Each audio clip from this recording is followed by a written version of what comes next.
जलवा लेके लाखों लोगवा खारा और दुआर बा। जय हो भोले जय भंडारी, गूंजत जय जयकार बा। महिमा राउर पार बा।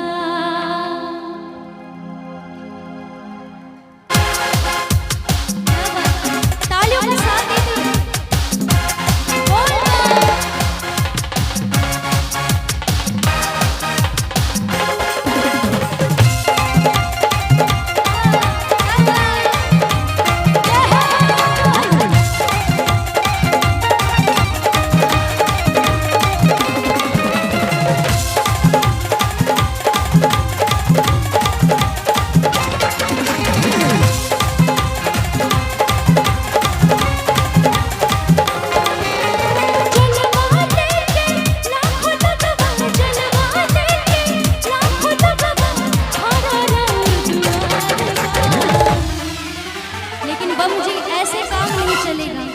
अगर भजन में थोड़ा सा झूमिएगा नहीं, डांस नहीं कीजिएगा तो बाबा को भी अच्छा नहीं लगेगा।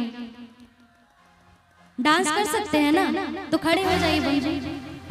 एक बार बस एक बार झूमिए, देखिए थकावट अपने आप मिट जाएगी।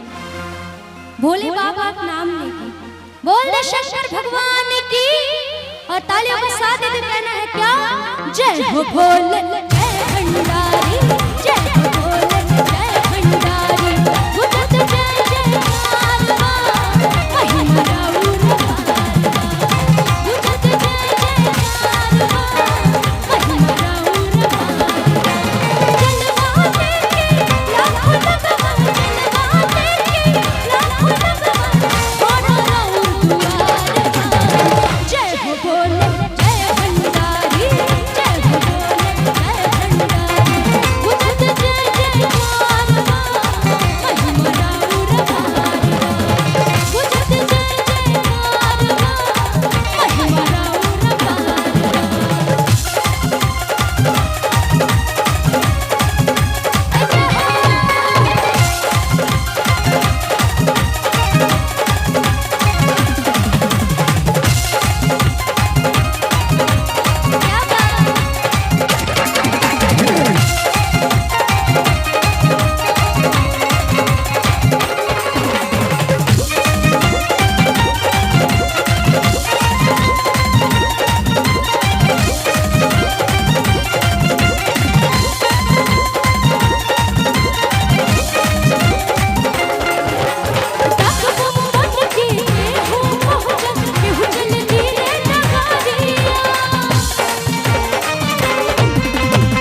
गुटका और देख के बाबा से इतना प्यार।